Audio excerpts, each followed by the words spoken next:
Sonic Origins is coming out pretty soon, and it's looking pretty good. Is what I would have said had this video come out earlier like it was supposed to, but well, what are you gonna do?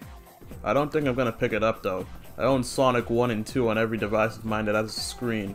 And even though I own CD and 3K on less devices, I still have easy and accessible ways to play the games. I'm just glad younger generations and people who have never played Sonic games before are gonna have a great way to play the Genesis classics. However, I have easy ways to play the older Sonic games not present in this collection. I can still regularly play 3D Blast, Spinball, and more thanks to the Sonic Mega Collection and Gems Collection respectively. All of these games are available on PC through Steam. There's also... but I'm talking about official ways to play these games. But what about Knuckles Chaotix? That game has never seen a re-release, so it's just kinda stuck on a dead console. The only real way people are playing that game these days are through emulation. I'd love to see an HD port of the game in the same vein as Sonic 3 Air. Devs, get to work, because if I knew how to do it I certainly would. But I don't. Anyway, what with all the Sonic rave going on, I decided to take a break from what I've been playing recently and play that elusive Sonic game I've never played before and review it for the channel. I need a break from the JRPG hell I've been enduring anyway. That's it! That's the voice! It sounded like it came from behind us. Today I'll be playing Knuckles Chaotix for our good friend emulation. As I already mentioned, there's no accessible way of playing this game today, and I sure as hell am not playing this on actual hardware. So let's do it. Let's play that obscure Sonic game that has stayed so elusive to me for years. The so-called Black Sheep of the Sonic Genesis Roundup. Released on the Sega 32X, I present to you Knuckles Chaotix.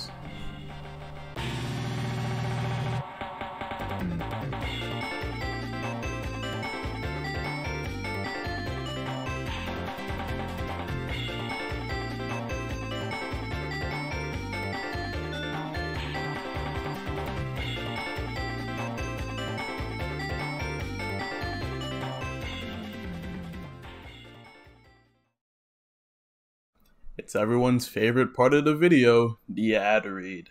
Today's video is brought to you by... nothing. No, seriously though. Today's video is brought to you by viewers like you. Thank you. What the fuck? I came up with that on the fly, oh my god. As I just mentioned, Knuckles Chaotix was released in 1995 for Sega's brand new Genesis add-on, the 32X. The 32X released in North America on November 21st, 1994, in Japan on December 3rd, 1994, and in Europe on November 14th, 1994. This thing was the second console add-on for the Sega Genesis after the Sega CD. The console add-on offered, as the name implies, 32-bit graphics in the mid-90s. But this is not some sort of new phenomenon. A lot of other game companies during this time were trying their hand with a 32-bit architecture. Some of them were successful, and others not so much. Hell, Sega themselves would release their next console, the Sega Saturn, the following year in the States, which also ran on a 32-bit architecture. They were competing with themselves, like what? Back to the Sega CD though. It sold horribly compared to the actual Genesis at only 2.24 million units worldwide. Most of these sales are thanks to a little game called Sonic CD. The game sold over 1.5 million copies, making that game the Sega CD's add-on seller. At this rate, the Sega 32X needed its own add-on seller, so who else to plaster all over the brand new add-on but this guy? Yeah. No, seriously. Knuckles was very popular at the time as a rival to Sonic, and his popularity would only be beaten out by Shadow when Adventure 2 came out. This brand new Knuckles spin-off needed something unique if it wanted to stand out among the other Sonic games.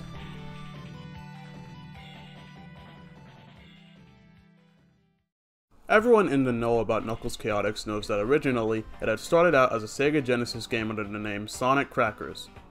I don't get it either. It was created as a basis to show the tethering system in a very early work-in-progress state. In the game you could play as both Sonic and Tails, and yep, this is definitely Knuckles Chaotix in alpha. What's Sonic doing? Anyway, as per usual with Sonic games, this one was heavily rushed. It was actually supposed to be a Sega Saturn game, but it ended up appearing on the 32X because at the time, it needed games. Sonic and Tails were replaced with Knuckles and his brand new game, the Chaotix, and Knuckles Chaotix was born. And surprise, it didn't do well. The Sega 32X was already not a great idea, especially when the new console, the Saturn, would come out the next year. It only sold an estimate of 665,000 units by the end of 1994, which is already much worse than the CD. I think by this point everyone was tired of Sega trying to sell them pointless nonsense they didn't need. All of these add-ons together would just make this awful amalgamation of a console, which by the way, all needed AC adapters for each add-on to work. Knuckles Chaotix was the best-selling game on the system, but because the system itself was such a commercial flop, now Knuckles Chaotix is such a hugely obscure Sonic game going for insane prices, just as much as the 32X itself. And that's why we're here playing it on an emulator and not through any collection. So how the hell does a game actually play? Honestly, I'll make my talk about the box art very quick, since honestly I'm not going to say anything you haven't heard before. Japanese box art good, American box art bad. No, for real, the American box art is really goofy looking. Instead of using the ring magic they describe in the game, it's a little rubber band that Knuckles holds with Vector together. Also, Vector looks really weird. Well, I've been beating around the bush way too much. Let's find out just how the hell this game actually plays.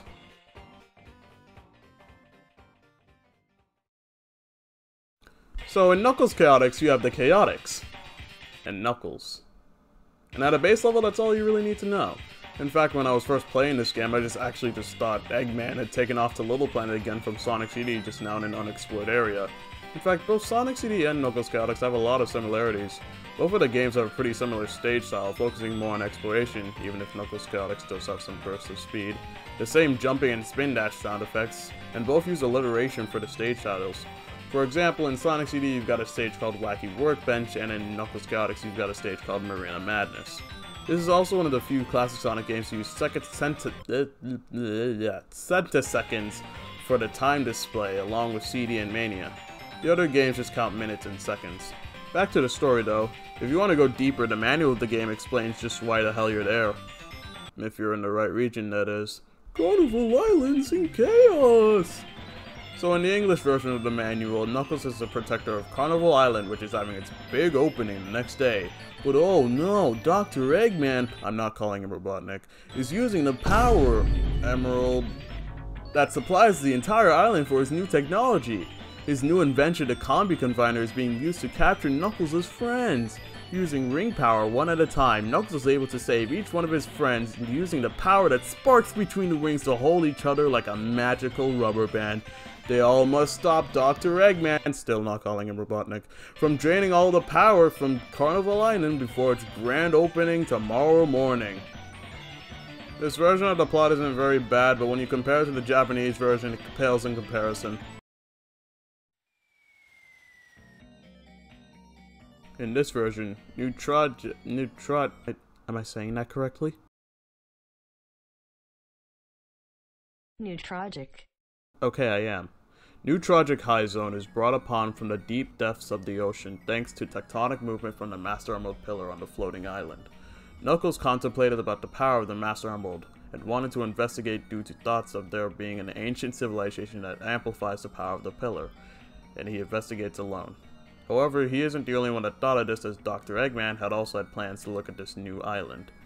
He discovered a small ring with an ancient carving on it, as well as a super ring akin to the ones on the floating island. The mysterious space created by the special ring was filled with pillar energy, and turned into a ring-shaped crystalline body called the Chaos Ring. Eggman realizes that if he can find out the secret of the Chaos Ring, he can not only find out the secret of Sonic's gang's rings, but he could also summon the Master Emerald. He then went on to create a fortress on Neutrogic High Zone, and his evil schemes continued on from there. As soon as Knuckles reached the island, it was already too late. Eggman had already crystallized the energy and named the artificial ring the Dark Ring. He also developed a ring power that could generate a space-time connection between the rings. Eggman, of course, claiming that no one will stop him. And that's the Japanese part of the game. The manual even features character profiles for the characters. I guess now if you wanted to know a little bit of details about the characters, well, there they are. I guess I might as well explain some of the character details, as well as their abilities in-game. Each character can jump with the press of a button, make a partner and stand in place to stretch the ring magic, kinda like a rubber band, and call back their partner at the cost of 10 rings.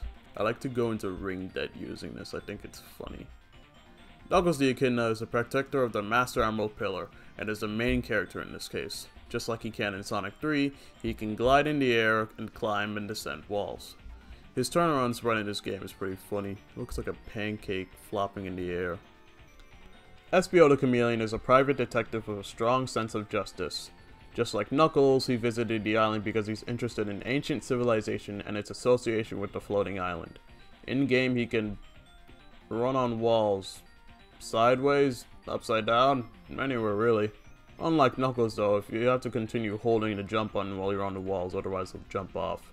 It's really weird. Also, this ability can break certain stages. Since a lot of the zones in this game are big and sprawling, having a character that can just run vertically up walls without problems gets rid of a lot of the game you have to play. I love his idle animation though, getting down, staying all cautious while using his camouflage to basically turn rainbow. It looks really cool. Mighty the Armadillo, originally hailing from the Japanese exclusive arcade game Sega Sonic the Hedgehog, makes his playable debut in the West here. You might notice that from his design he's very similar looking to Sonic. Or you might not. But the reason why he looks so similar is because his sprites are just reused from Sonic's in the Crackers beta. You can see it very well in his sprite sheet comparison. Other than that, Mighty is generally a calm person that dislikes violence but won't hesitate to show off his abilities.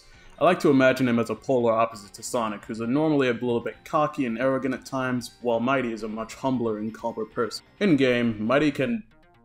oh my god, he can wall jump.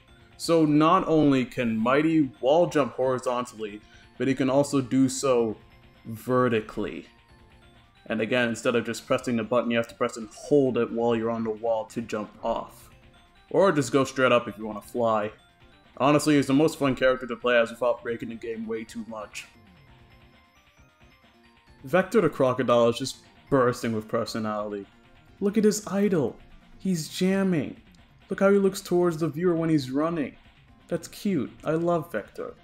He kinda sucks in game though. He can climb up and down walls just like Knuckles, but all he really has is an air dash. It's omnidirectional, which means you can move it in any which way you want. Okay, no wait. I just looked at the Japanese translation of the manual, and apparently the reason why Vector came to the island is because he believes in the existence of God and wanted to explore an island of miracles. Alright, no. This begs much more questions than answers. Who's the canonical god of the universe? What does Vector believe in? Does he believe in Islam? Christianity? Judaism? Buddhism? I'm not getting any answers here. Is it Jesus? Is it Jesus? Is it Jesus the Hedgehog? Jesus the Hedgehog is real. What the fuck? And last but certainly not least, we have Charmy the Bee. According to the Japanese manual, he's actually very moody and mature in his words and actions, which, Free! I'm a free bee! Free bee! Free bee! Whee! Yeah, sure. If you're not already aware, Charmy is one of the most hated main characters in Sonic. Not Chris Thorndike or Elise levels of hatred, but still generally disliked. Playing as Charmy and Chaotix is like turning on autopilot. He can dash omnidirectionally and infinitely. He quite literally breaks the game. You don't even have to think while playing this guy. He turns the stages that take about 6 to 7 minutes into 2 minutes. He's insane, and if you just want to get through the game quickly, he's your guy. Ah, fuck, I forgot about those other two, didn't I? God damn it. Heavy and Bomb are the two extra characters you can have as your partner within the game. They're what I call anti-characters. Characters you don't want, but you take because you fumbled the combi capture. Bomb really isn't that bad, but if you get Heavy, just reset your game.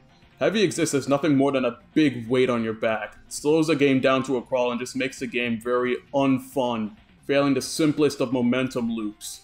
Again, if you end up getting him, just reset your game. On the other hand, Bomb, wow, the names are really literal, will just explode. I don't know how often it happens, but it only occurred twice during my playthrough, and I ended up getting him in a large number of times. He's not really much of an issue.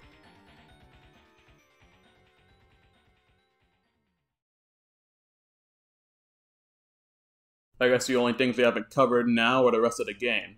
And by the rest of the game, I mean the stages, music, bosses, and a few extra things, and after that, we're wrapping this thing up. But before we wrap things up, we of course have to play the rest of the game. Are you picking up what I'm putting down now? Anyway, as I mentioned earlier, this game takes place on fuck it. The world entrance serves as a mini hub world where you note how much progress you've made in the game as well as switch out partners, instead of just gradually going from one zone, or attraction as they call it in this game, to another. The game completely randomizes your playthrough through this bumper thing that selects the next stage you'll be going to. Yep, no one playthrough of Knuckles Chaotix is the same. It's personalized, ha ha ha ha ha ha, laugh at the funny creepypasta joke, ha ha ha ha ha ha ha. This game features 5 playable zones in the story mode, those being Botanic Base, Speed Slider, Arena Madness, Techno Tower, and Amazing Arena. Isolated Island serves as a tutorial and a training stage in the game, so I don't really count it into the realm of stages we'll be playing often. Each zone has a total of 5 acts, with the exception of Isolated Island only having 4. This is way worse than Sonic 1's 3 acts per zone. It masks this by randomizing each stage you go to give the illusion that this game is any longer than 3 hours. This game is not a very difficult game, by the way. You can get through it fairly quickly if you're accustomed to the classic Sonic games of this time period, just because there's not much here. There's not nearly as many enemies as in the Sonic games before, and you're either blasting through stages at breakneck speed or just trying to fight the controls and momentum physics of the game. Getting up a slope using the spin dash just feels impossible sometimes. And I understand that they're trying to get me to use the tethering gimmick, but I've been playing a ton of classic Sonic games before this using the spin dash to get up slopes. So making me remember to use this gimmick won't come to me until after some trial and error. But at the same time, this is a great learning curve and makes the game unique. Veteran Sonic players will just try to use the spin dash to get up slopes, even though using this new tethering mechanic makes that a lot faster. It's subconsciously teaching the player not to use a spin dash when you have to come to a stop. By the end of the game, you'll be using that tethering mechanic much more than when you started. Or maybe that was just my experience, I don't know. This game rewards mastery of its understanding its mechanics. It feels good to know what to do and how to get to this next platform. It's a learning curve that you can either try and succeed to learn or fail and quit the game outright. You know, I was originally bashing the game for nerfing the spin dash, but oddly, that turned into a positive about it. What was I talking about again? Oh yeah, stages! Okay, so when you start the game, you'll be prompted with, saving options, I guess. I don't really know what this does, but I'm sure it's not important. You'll automatically just be playing as Nipples. Nipples the enchilada. After some simple platforming, you'll run into Eggman who has captured SBO. You free him and Eggman is whisked away, whisked, that's such a weird word. Whisked away by Metal Sonic. Starting the first So, this is the first Sonic game I've ever seen with an in-game tutorial. Most of the time you have to read a manual to know exactly what you have to do in the game, and since I don't regularly have one on me, this was really nice. The game has concepts and movement mechanics that you'll definitely need to understand to play the game effectively, and you'll actually need to have mastery of one of these mechanics to beat one of the bosses. This game does a good job of explaining mechanics, showing it to you, and then making you try it yourself. It's a good tutorial stage with nice music to boot. Although I don't know what happened here with this pulley mechanic type thing, I was obviously having trouble making it work as you can see here, but after some time I got it. I did it correctly, but the game just didn't agree with me for some reason, and now it's just kinda stuck for a bit. I skipped the tutorial. Bad idea, past me. That'll certainly come to bite you in the ass later. After the tutorial, you're squirted onto Isolated Island and... oh. You know, one thing I haven't talked about much when it comes to this game are the visuals. This game is lovely to look at and has a unique stage mechanic as well. You can see the stages at any 4 different times of the day. Morning, afternoon, evening, and night. And it all depends on how much time you spent on the last stage. In some levels like Isolated Island and Arena Madness, it's easy to tell what time of day it is. But when it comes to Amazing Arena, how the hell am I supposed to know? Inside of a factory with no windows. Did I mention this game also has items? As per classic Sonic game, this one is your standard ring box, which gives you 10 rings, a shield, that should be self-explanatory, invincibility, also should be self-explanatory, and speed shoes. You get it. But this game also has some brand new items, the Combine ring, which turns all your rings into one giant ring so that if you get hit, it's a lot easier to grab back. This item hasn't seen another appearance since Sonic Mania, I don't think. I love that Sonic Mania still makes references to even this obscure of a Sonic game. The swap item swaps the partner with the player, meaning that you'll be able to play as them for about 20 seconds. It's pretty situational. The change item box changes you into a character shown on the monitor for 20 seconds. Again, it's pretty situational. The grow item, well, makes you bigger. You can jump higher and influence your partner character a ton, throw him to the shadow realm and such. This is such a great item. On the other hand, the shrink is worthless. You can barely get off the ground and you can barely throw your partner anywhere. Pro tip, if you get this item, don't bother doing anything, just wait for it to run out. The last two items are from the bonus stage, and to be completely honest, I didn't really go there all that often. I'll tell you why later, but apparently the last two items are for the combi catcher, which gets rid of the timer and the randomly moving characters, and now you can just choose who you want to get. The other item is just a stage select, which completely gets rid of the whole roulette element of the game. Oh hey look, we finished the zone. And there's a special stage! I guess it goes back to Sonic 1 and CD, since the special stages were at the end of the stage, and Sonic 3 special stages were actually pretty good, so I wonder what's next. Oh god! So this special stage is a weird mix of Sonic 2, CD, and a little hint of 3 along with a huge gimmick. Ever heard of Star Fox? It's a Super Nintendo game that used polygonal graphics in its gameplay and was groundbreaking at the time. It looks okay and it doesn't play desirably, but it's charming, I can at least say that. In comparison, Knuckles Chaotix uses these polygonal graphics, but it's so jagged and funky looking here. Moving from plane to plane just looks awful and it's super choppy. It's playable, but it's far from the best special stage. At least the stage can fit the quota of being trippy and psychedelic looking. So the goal of these stages is to collect the blue spheres all around the stage. The number of rings you collected before you got in transfers here as the rings gradually go down, and when you run out of them, you're out of there. The game doesn't punish you for not having enough blue spheres before you reach the end, so you can just continue going. The only problem is you'll have less rings to collect each time you cycle through it. Again, these stages wouldn't be awful if it didn't look so choppy. Other than that, just collect the blue spheres needed and you'll have netted yourself a chaos ring, of which there are not 7, but 6. Weird. Okay, so now I can actually talk about the stages in depth. I guess I might as well go for what we got on the roulette here, whatever that is. So here we are in Techno Tower. I enjoy the stage. It's not one of my favorites or anything, but it's serviceable and has good music. Honestly, I don't really have much to say about it. It's got this elevator. That's a pretty cool elevator. Weird transition. Let's move on. Ooh! Alright, Mighty, you've had your fun, but now it's time for Knuckles to...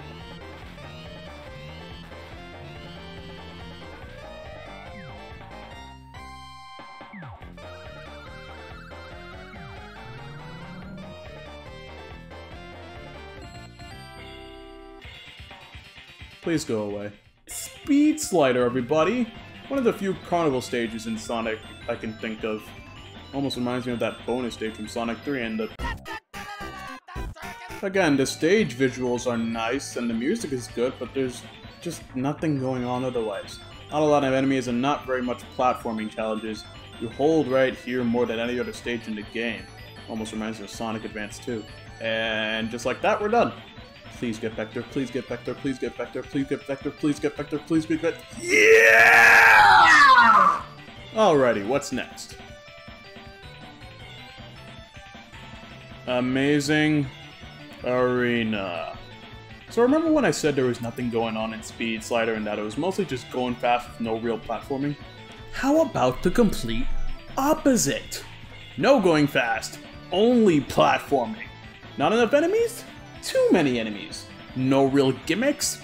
Gimmicks galore.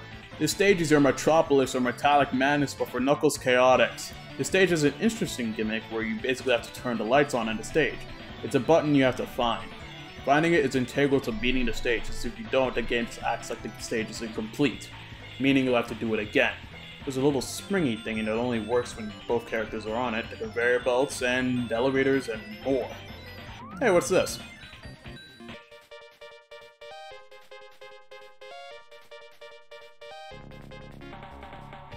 Bruh.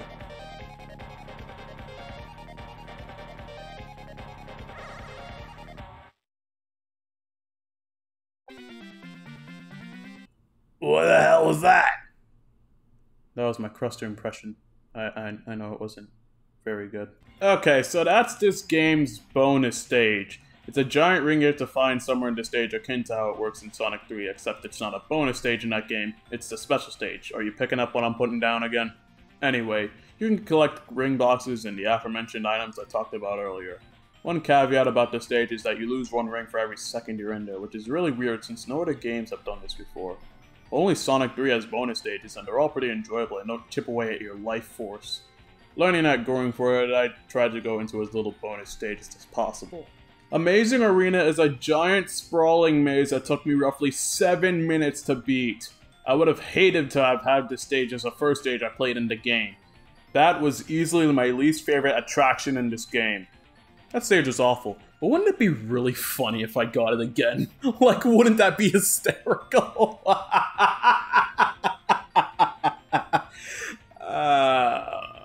No, God! Alright, let's just make this one quick. Aside from some weird gravity glitches and a mini-boss I found, nothing of interest happened in the 6 minutes I spent playing the stage!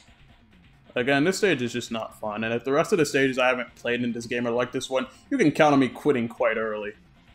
What is the next stage anyway? Whoa, what is this? The music is so inviting, and a lot slower paced. The stage visuals are so tranquil.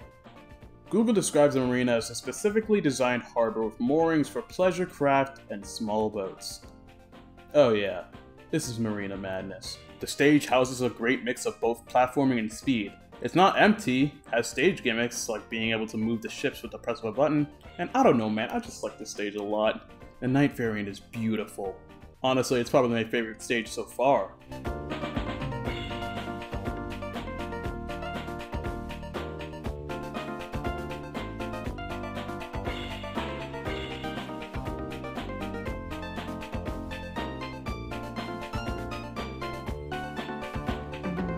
Alright, what's next?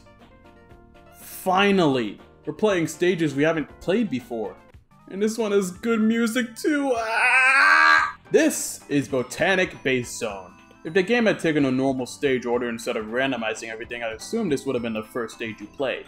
And just like Marina Madness, it's got a great mix of both speed and platforming, and not just one or the other. I also like that the stage differentiates from all the Green Hills, Emerald Hills, Palm Tree Panics, and all the Angel Islands, by taking place in a deep forest rather than on a tropical island of sorts. Another great stage. Oh yeah, one more thing. I actually managed to beat this next stage in Amazing Arena very quickly. But remember that thing about this stage that I pointed out? About 3 minutes ago. Well, we've been here for 27 minutes. Yeah.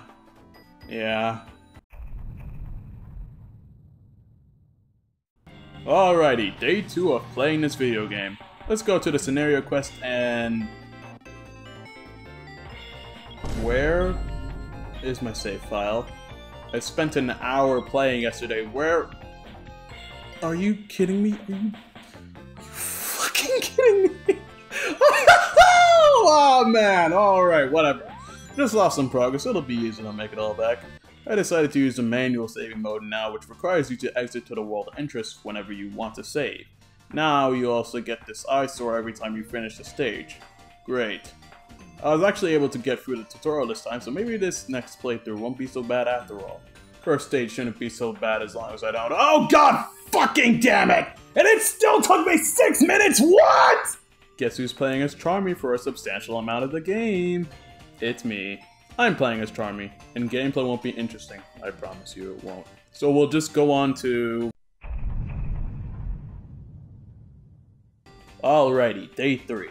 Assuming nothing happens, this should be the last day I have to play this game. I've made quite a bit of progress off camera with both the stages and Chaos Rings, so now the only things we really have to discuss are the bosses. They're all easy. Really easy. Before entering the actual battle itself, they show a little cutscene that shows context of what's going on. That's neat. So anyway, the first boss I stumbled upon was the one from Speed Slider. It's just a winged fortress boss from Sonic 2, but easier. That's it. The music is okay, I guess. The next boss I encountered here was the one from Botanic Base. So remember when I said mastery of the tethering mechanic is required for a certain boss in this game? Yeah, that's that boss. If you don't understand what to do here, you probably won't get through this boss normally and probably would end up dying the same way I did. What you're supposed to do here is... Oh, that's it. That was easy. So the next boss I found was an amazing arena, and I genuinely think this is the easiest one of them all. All you need to do is smack him 8 times while he's flying around doing whatever he's doing, and you're out of there forever. Thank God. Oddly enough, this boss reminds me of the Adeline fight from Kirby 64 where she draws the enemies being sent out to you. Instead, here they just spawn out of the giant screen. Did not expect to be making a Kirby 64 reference today. The next boss I ran into was in Marina Madness. I like the design of this one with the polygonal graphics and such. This is also the only time where I experienced major slowdown in the game, with the polygonal graphics and all the rings flying around. Again, none of these bosses have been challenging in the slightest, so hopefully Technic Tower will change that. Spoiler alert, it doesn't. In fact, I think this is the easiest one of them all. I finished it in a matter of seconds and didn't lose any rings.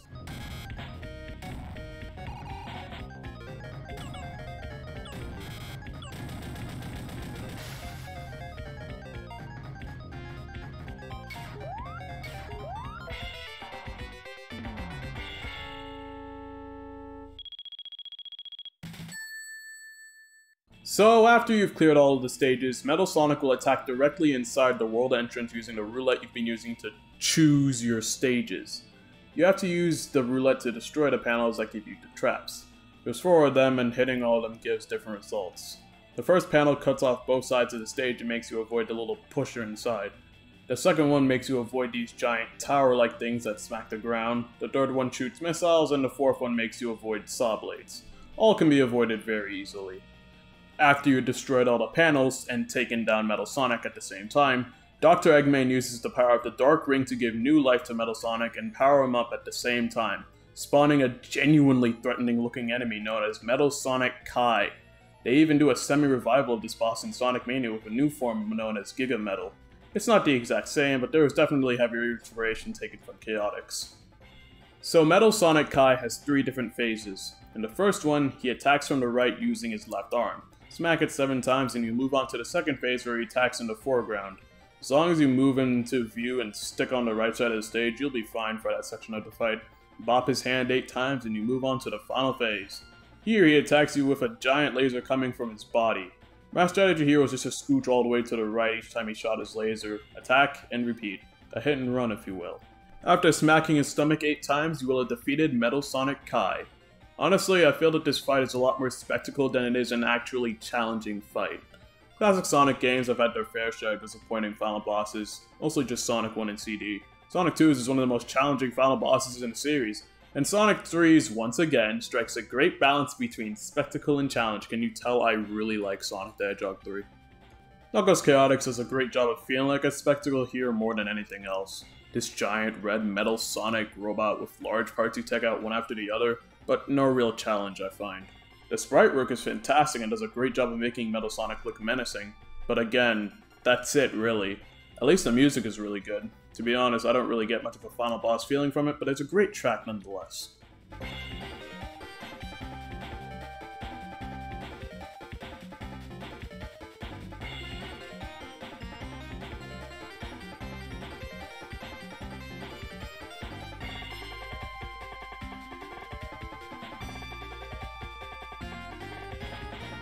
Assuming you collected all the Chaos Rings, I'm never gonna get used to that. You'd normally just get text that says, cool. And that's it. But I didn't. I got 5 out of the 6. Whatever. Bad endings have never really been that bad in Sonic games, so this one probably won't be as bad. Oh. Well, that just makes me feel like this entire playthrough was for nothing. Getting this ending after all that garbage what I did with the game, aside from the few positives, really sours how I feel about the game overall. Worst part is afterward, there's nothing else you can do than try to rectify the ending. You've already cleared all the stages, so all it does is just send you into the final boss again, meaning that if you do want to get the good ending after having an already completed save file, you have to restart and play the entire game over again. Fantastic! This normally isn't a huge deal in Sonic games, but yeah, I'm not going to be coming back to this one anytime soon.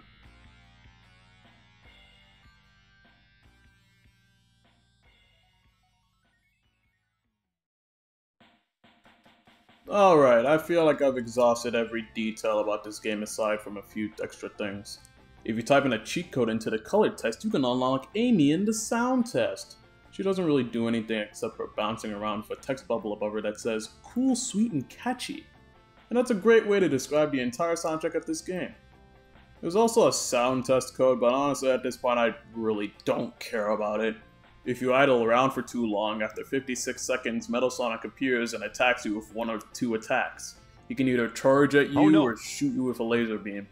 If he appears and you try to run away, he chases after you. In a similar way, idling for too long in Sonic CD, Sonic proclaims, "I'm out of here!" and promptly jumps off the stage, resulting in an instant game over. There are so many weird similarities between this game and CD. I wanted to see how much ring debt you could get yourself into, and apparently it caps out at negative 100 rings before you just go straight to negative 999, and giving you an instant game over. And that's about it for all the extra interesting little things in the game.